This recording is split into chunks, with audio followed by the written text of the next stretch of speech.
Hey guys, it's Allison at Preserve for Life. I just thought I'd take you on a little video tour today of my new pantry. It's actually a cold storage room that's underneath the front porch of my house, and this summer my dad and I built all these shelves, so I just thought I'd take an opportunity to show you guys all what I have done over the summer. So here we go. So as you can see, from ceiling to floor, we have built many shelves, and we put facer boards on the front, which are these right here, and those are more for in the event of an earthquake or something like that. It's going to kind of protect the jars from coming forward. Not that we have any earthquakes here in Canada, but certainly not on the East Coast, maybe on the West Coast, but I'm in South Central Ontario, so we don't get them that much, if at all, but you never know. And just in general, just to protect my jars from falling forward. So here we go. So at the top, there's nothing up there just yet because there's really not a lot of space, but I'll use it. And then I'll just kind of go around. This string here is my light pull thing when you first come in.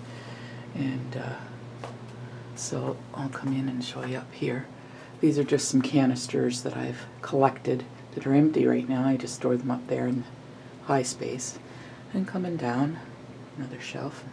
There's my, that's my applesauce I did this summer, and there's some apple pectin actually that I did, and this is apple butter. And here's some of my just food storage stuff that I have. Oxygen absorbers and some freeze-dried powders, etc.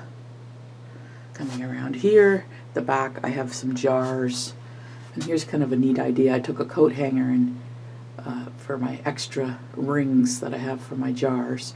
I've got many of those, probably hundreds and hundreds of them, but that was one idea I had seen and tried, and I'm going to do some more and kind of hang them down the pole here, and just a few more back there.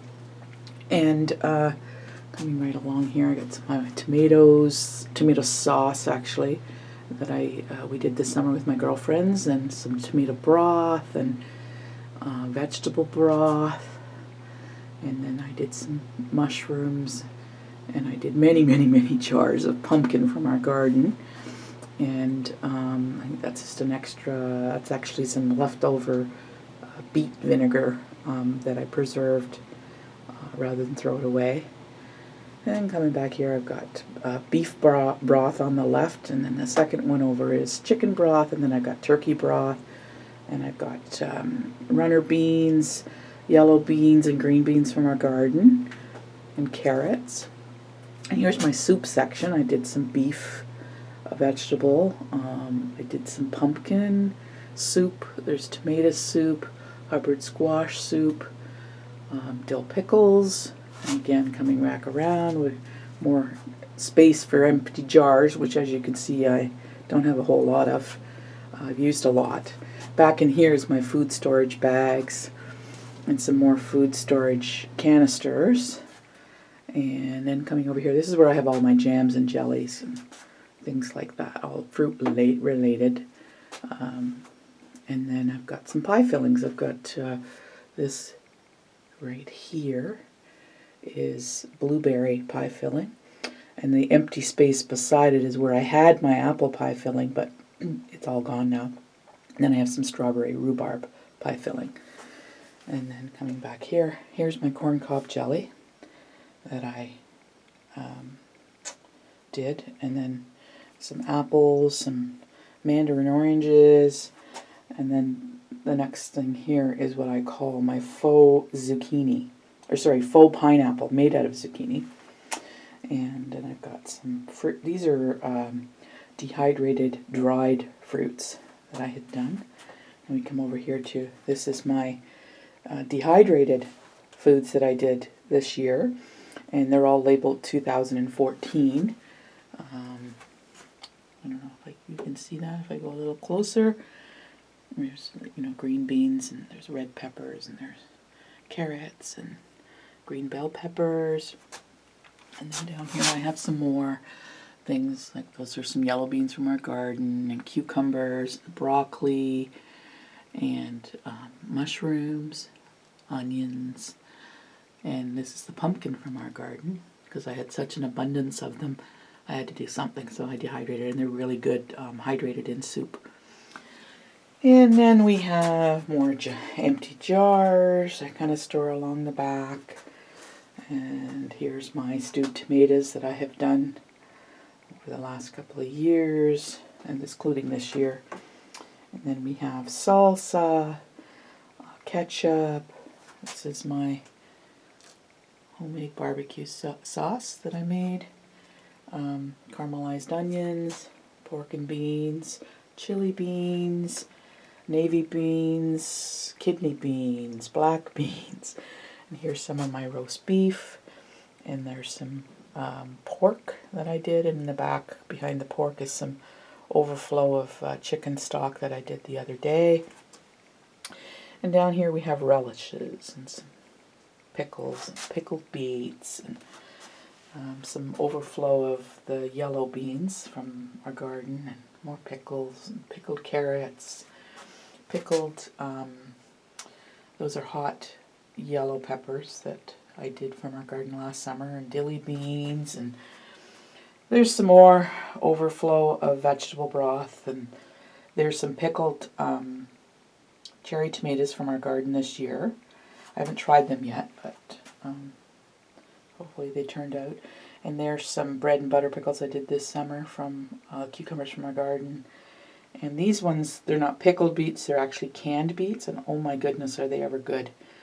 They're nice and sweet. The color kind of faded a little bit from what I've been reading. That's kind of normal. But they're really, really good. Just a wonderful side dish and so good for you.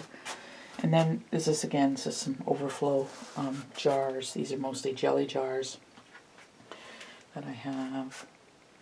And then I'll come down here. These are just the boxes I keep. Believe it or not, if I had to transport jars to somebody's house or whatever, or just taking from the kitchen down to the basement here, which is where my cold cellar is, it's handy to use these boxes. They're not really organized, but you kind of get the drift. And down here I had some, these are just some half bushel baskets that I had when I bought some tomatoes last summer, and I just kind of use them for storage, and they're kind of pretty. And then there's my stock pots. I've got 3 of them. I've got 2, I think those are 8 quarts, and I got a 20 quart back in the corner. There's my Nesco roaster, and I just bought another one, an Oster, on Saturday, just a couple days ago. We went shopping in Buffalo, my sister-in-law and I bought an Oster roaster to accompany this one, so I could do 2 batches at once if I wanted. And it was only on sale for $28. The one you're looking at is an Esco, and I paid $60 on eBay for it. So it's pretty good that I could get one for $28. I just couldn't resist. So it's going to have a companion pretty soon. It's still out in my car. And there's just an extra burner to use for canning. I haven't used it yet, but if I need the extra space, that's what I'm going to be doing. And then we have just a storage bin. It's probably more lids and rings and things like that. So in fact, I have some more over here as well, just in a bin. As I said, I've probably literally got hundreds and hundreds of them. Anyway, that's about it, the tour of my pantry. The green tape that you see is I've taped it off because I want to paint it with chalkboard paint in between the tape, but it got too cool for me. I didn't have time this summer, as you can imagine, in fall with the harvest of the garden, but I did get it taped. My plan was to put the chalkboard paint on so I can label everything, but the weather got away from me, and now it's too cool in here to paint, so I'll have to wait till probably next spring or next summer when the temperature warms up a little bit. Anyway, hope you enjoyed that, and thank you for dropping by. Preserve for life. Bye now.